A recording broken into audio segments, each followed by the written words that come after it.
Ladies and gentlemen, let's get real. Not surface level real, but deep, raw, soul-shaking real. You want to change your life? You want to feel something beyond the stress, the doubt, the noise? Then stop looking outside of yourself for the answers. Because what you're really searching for isn't out there, it's in here, points to heart. Spiritual growth isn't some abstract, fluffy idea. It's not about crystals and candles unless that's your thing. It's about stepping into your life with clarity, with courage, with a calm so strong, even chaos has to back off. It's about becoming so grounded in who you are and what you stand for that nobody, and I mean nobody, can shake you. So today we're talking about the invisible shift that makes everything visible. Your habits, your relationships, your goals, all of them evolve the moment you do. Let's dig into it. You spend your whole life chasing approval, chasing success, chasing validation. It starts when you're a kid. You want the gold star, the praise, the good job. Then it moves into adulthood. You want the likes, the promotions, the relationship that looks perfect on Instagram. But here's the truth, bomb most people avoid. As long as you're outsourcing your worth, you will never feel enough. Ever. You want to know what real growth is? It's when you stop giving everyone else the pen and start writing your damn story yourself. It's when you get quiet enough to hear your own voice under all the noise. That's where spiritual growth begins, not with religion, not with rules, but with you coming back home to yourself.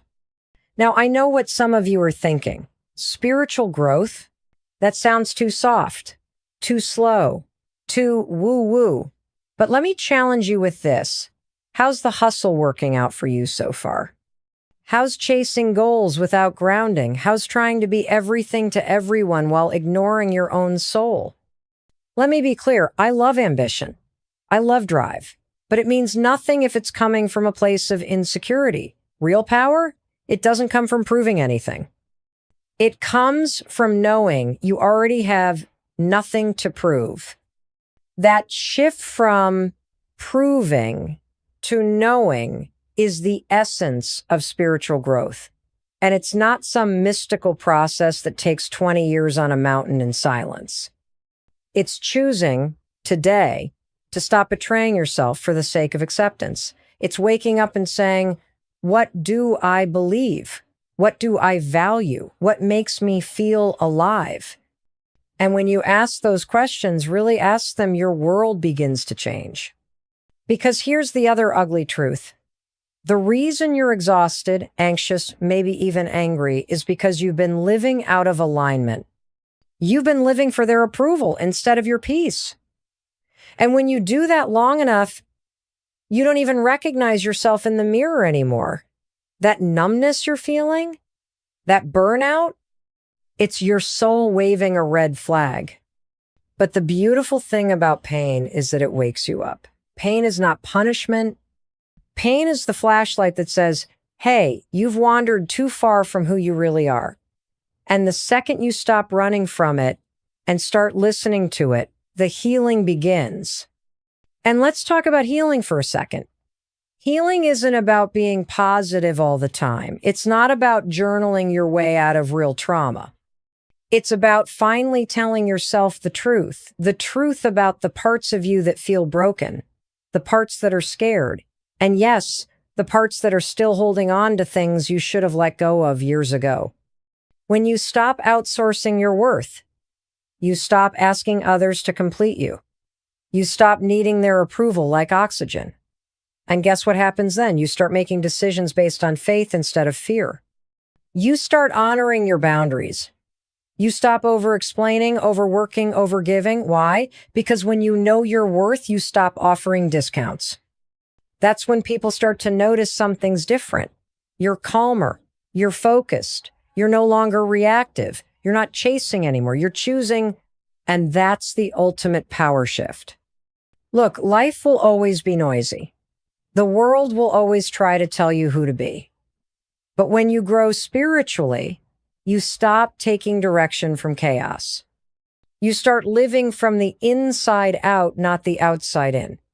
That's when things begin to align. Relationships shift, opportunities show up. But most importantly, you show up for you. That's what spiritual growth does. It doesn't just redefine your goals, it redefines your identity. You're no longer the person who needs to prove their worth. You become the person who knows they were born with it. So let me challenge you right now. What is one way you've been outsourcing your worth? Who or what are you giving power to that doesn't deserve it? Is it social media? Is it a toxic relationship? Is it an old story you keep telling yourself? Whatever it is, cut the cord. Not tomorrow, not next week. Now. Because the sooner you stop feeding the lie that you're not enough, the faster you step into your truth. And that truth, it will set you free. You ever feel like your mind is a war zone? Like you're constantly battling between what you want to do and what your fear keeps whispering you can't? That's not just stress. That's not just overthinking. That is what happens when your spirit is cluttered. That is what happens when you're disconnected from what really matters. And I'm here to tell you, spiritual clarity is how you win that war. Clarity is underrated. Everyone wants action, but no one talks about alignment. Everyone wants to do more, but nobody's asking, is this even what I'm meant to be doing? You don't need a better to-do list. You need a better connection to your inner compass.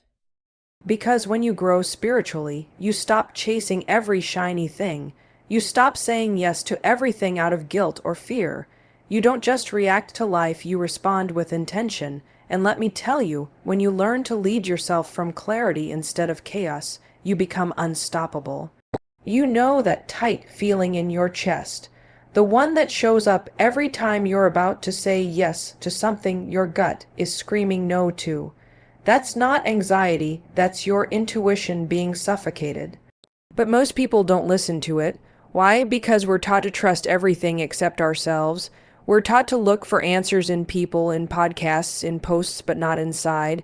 Let me break something down for you. Clarity isn't a moment of magic that just appears one day.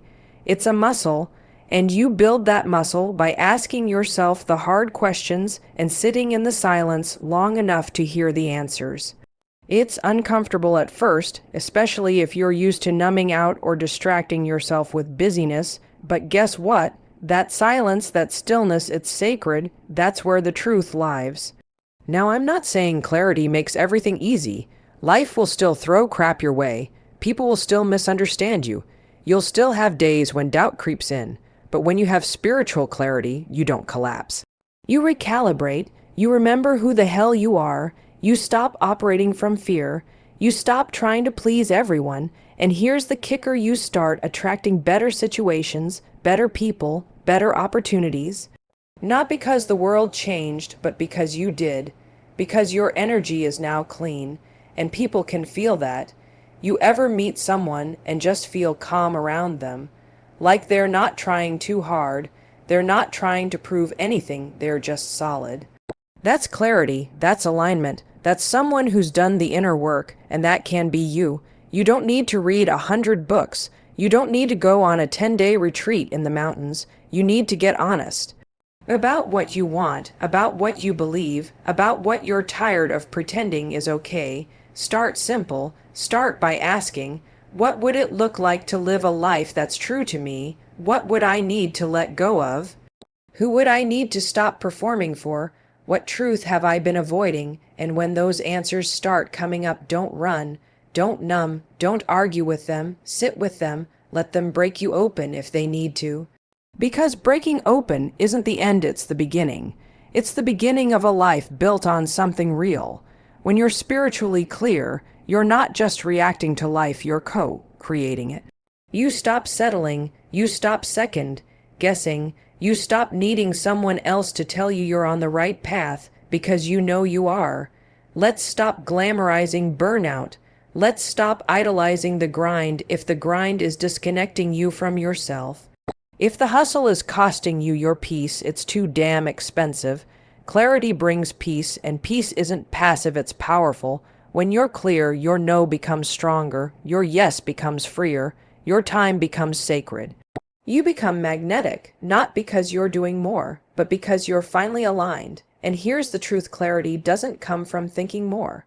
It comes from feeling more, from getting out of your head and into your heart, from stopping long enough to reconnect with what lights you up. And that's what spiritual growth does. It clears the fog. It makes room for vision. It turns your confusion into confidence. So the next time life gets loud, and it will remember this: the answer isn't out there. It's in the quiet place you've been avoiding. Go there, not just once, but often. Because the more you do, the more you'll find something most people never experience: the power of a life lived from within. And that's where the magic begins. Most people think spiritual growth is about religion, rituals, or some complicated process of enlightenment that only monks or mystics achieve. Nope. It's about emotional maturity. It's about understanding your triggers, managing your reactions, and not letting your past hijack your present. And let me tell you, when you grow emotionally, everything in your life starts to shift. You stop being a prisoner of your circumstances. You stop blaming your parents, your ex, your boss, or that one moment that broke your heart. You start taking full ownership of your life, not because you're perfect, but because you're done giving your power away to pain. There's a powerful moment that happens when you realize, I can't control what happened to me, but I can control how I move forward. That's emotional maturity. That's spiritual power. And the day you truly embrace that, your life starts to transform. Here's the truth: everyone's carrying emotional wounds. You've got them. I've got them. We've all been hurt, disappointed, betrayed. But most people keep replaying those stories like a broken record. They let their trauma become their identity. They let the pain define their perspective. And then they wonder why life feels heavy all the time. Listen to me, your trauma is valid, but it is not a life sentence. Let me say that again. Your trauma is valid, but it is not a life sentence. You don't have to stay stuck in the story of what went wrong. You can choose to heal, and healing starts when you stop avoiding the hard stuff and start facing it with courage. You want to know the secret? Spiritual growth isn't always pretty. It's not all candles and journals and meditating under a tree. Sometimes it's crying on your bedroom floor. Sometimes it's having that brutally honest conversation with yourself about why you keep repeating the same patterns. Sometimes it's choosing not to send that angry text, not to scroll through their profile, not to engage in a fight that leads nowhere. That is emotional strength. That is growth. That is where your freedom begins. The moment you stop reacting and start reflecting, you begin to rise. You stop giving everyone and everything access to your peace, and you learn that not every battle is yours to fight. Not every opinion needs a reaction.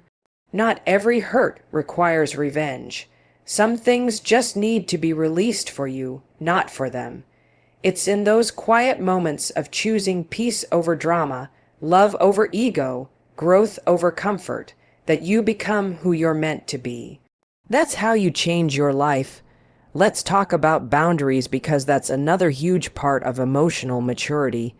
A spiritually evolved person knows how to say no without guilt. They know that protecting their energy is a form of self-respect.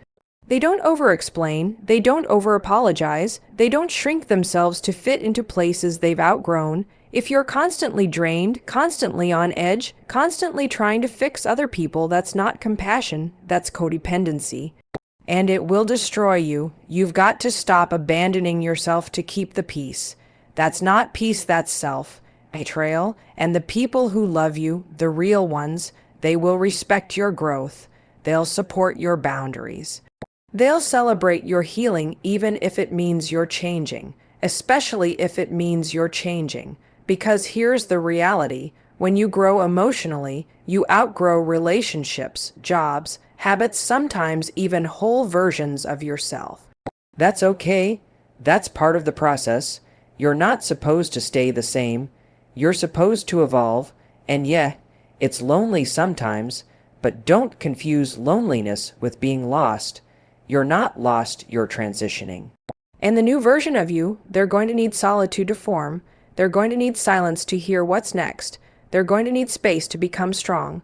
So the next time someone says you've changed, say, thank you. That means the work is working. That means you're no longer settling. That means you've stopped waiting for closure, for validation, for someone else to fix what you've always had the power to heal. Emotional maturity is what allows you to stop living on autopilot. You don't get triggered the same way. You don't spiral the same way. You don't cling to what's leaving or fear what's coming. You learn to trust the flow of life not because it's easy, but because your spirit is stronger now. You can walk into any room and be at peace. You can face any situation and stay centered. You can feel your emotions without being ruled by them. That's the power of growth. That's the power of doing the inner work. That's the life you were meant to live, free, focused, and fully present. Let the past go. Let the story soften. Let your soul breathe. This isn't about becoming someone new. This is about returning to the version of you that trauma tried to bury. That pain tried to silence, that fear tried to hold back. That version of you strong, centered, emotionally clear, they're not gone. They're just waiting for you to come home. Let's talk about the voices in your head. The nonstop chatter, the constant judgment, the old narratives running on repeat. You know what I'm talking about, the mental noise that says you're not enough, you'll never change, that no one really understands you. And here's the truth most people avoid.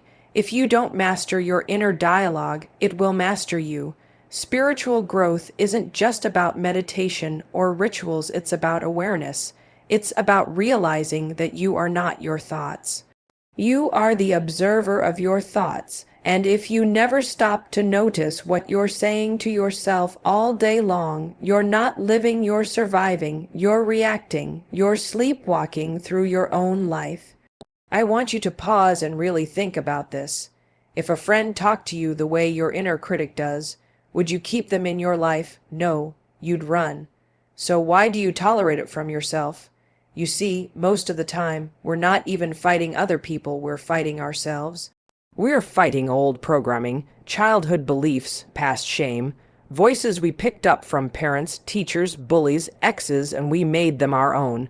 We started saying to ourselves what they once said to us. That's how deep this runs, but the good news, you can interrupt it. You can rewire it. You can consciously choose a new internal conversation. You just have to decide you're done letting your mind be a weapon against your soul. The way you speak to yourself is either going to lift you or limit you. There is no in between. Every I can't. I'm not good enough. I always screw this up. That's a mental habit. That's conditioning. And it's a habit you can break. You want to grow spiritually, start by taking radical responsibility for your inner world. Stop outsourcing your peace. Stop blaming the world for the war in your head. Because here's the truth, no one is coming to fix that for you. This is your job, and it doesn't take years. It takes commitment. It takes daily discipline to notice the thought, catch it in the act, and choose something better. And no, it's not about lying to yourself. It's not about fake positivity. It's about being honest and empowering. Instead of, I can't do this, how about, this is hard, but I'll figure it out, instead of, I'm not good enough. How about, I'm learning and I'm growing, and that's enough right now. Because if your internal environment is full of fear, shame, and negativity, no amount of success out there will fix what's going on in here. And this isn't just spiritual fluff, this is science. Neuroscience proves that your brain is constantly rewiring based on what you repeat. So when you speak to yourself with belief, with kindness, with direction, you literally change your brain. You change your state. You change your life. You don't have to be perfect.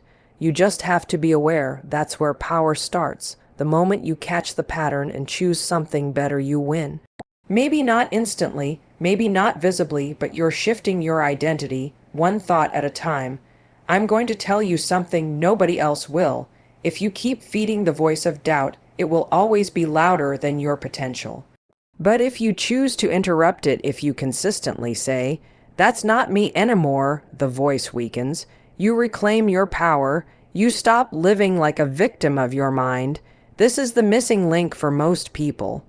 They're doing all the right things externally, working hard, grinding, trying to grow, but their internal world is a mess, and the outside can only grow as far as the inside allows. So if you really want to redefine your life, don't just focus on your goals. Focus on your mindset. Don't just hustle harder, heal deeper. Pay attention to the way you talk to yourself when no one else is listening, because that voice, that's what's driving your entire life. And here's the truth. You get to reprogram that voice. You get to choose thoughts that align with your future, not your fears. You get to be your own biggest cheerleader instead of your worst critic. It's not ego, it's self-respect, it's awareness, it's alignment. So the next time your mind tries to drag you down with "you'll never change," or "you're not smart enough," or "this is who you've always been," I want you to answer back. Loudly, with truth, with fire, with that version of you that's done playing small. Say, "No, that's not me. That's old programming. That's a lie, and I'm not living from lies anymore." Because once you master your inner dialogue, you become unstoppable. You stop seeking validation. You stop doubting every move. You start showing up grounded, clear, and confident because you trust yourself. And when you trust yourself, your entire life recalibrates. You're not here to live on autopilot. You're here to be awake, aware, and aligned. You're here to grow. And the biggest shift happens when you stop fighting your mind and start leading it. This is where the real transformation begins, not in the external, but in the inner space between your ears. Redefine that, and you redefine everything. You've got to stop waiting for the right time to begin. Seriously, stop waiting for clarity, for motivation, for some magical aha moment to strike like lightning. That's not how transformation works. That's not how spiritual growth happens. You don't need more inspiration. You need action. You need to start now, right where you are. Even if you don't feel ready, let me tell you something uncomfortable but liberating. Spiritual growth is not about perfection. It's not about finally feeling zen or having the perfect morning routine or chanting in a candle-lit room. It's about progress. It's about showing up when it's messy, when it's hard, when you're full of self-doubt. It's about waking up and doing the inner work even when your external world is still chaotic. You can't wait for life to slow down to find peace. You have to build peace in the middle of the storm. You have to decide that now is good enough to begin. You want to change your life. You want to evolve. Start with one habit, one shift, one tiny commitment to yourself. Maybe it's journaling 5 minutes in the morning. Maybe it's catching yourself in a negative spiral and choosing a different thought. Maybe it's putting your phone down for 30 minutes and really listening to what's going on inside your soul. Because here's what nobody tells you. Action creates clarity, not the other way around. You keep thinking you need to figure everything out before you move. But clarity is a reward. It shows up after you take the step, not before. And the more you delay, the more you drift. You drift from your truth, your power, your purpose. One day becomes 1 week, becomes 1 month, becomes 1 year of "I'll start when." And guess what? That when never comes unless you choose it, unless you draw the line and say, "I'm done putting this off." The people who grow, the people who transform, the people who build powerful lives, they're not superhuman, they're not chosen, they just made a decision to stop talking about what they want and start doing what it takes. This isn't about massive leaps. This is about small, consistent actions that align with your highest self, that version of you you dream about. They already exist, but you can't access them with the same patterns that are keeping you stuck. You have to shift, even if it's uncomfortable, even if it's inconvenient. Growth rarely feels good in the moment, but it feels right in your soul. And listen, you don't need a perfect plan. You just need the next step. And then the one after that. You want spiritual growth, start where your feet are. You want to redefine your life, stop trying to do it all in your head. Get out of your mind and into movement. Maybe that means forgiveness. Maybe that means setting boundaries. Maybe it means letting go of an old story you've outgrown but keep retelling yourself. Whatever it is, don't wait for permission. Don't wait for comfort. Don't wait for certainty. Take action from a place of alignment, not anxiety, because that's the real shift, moving from fear-based choices to faith-based action, choosing to believe that the universe meets you at your level of effort. Choosing to trust that every step you take, even the imperfect ones, is part of your evolution. This isn't about hustling harder. This is about acting from a place of truth, of connection, of wholeness. You'll never outthink transformation. You have to live it, and the way you live it is by starting even when it's scary, even when it's small. You show the universe you're ready by moving, by saying, I don't have it all figured out, but I'm not staying stuck. That's power. That's alignment, that's growth. So here's your reminder. Stop waiting, start building. One moment, one breath, one decision at a time. Your life will not change by accident. It changes when you act with intention. Let's go.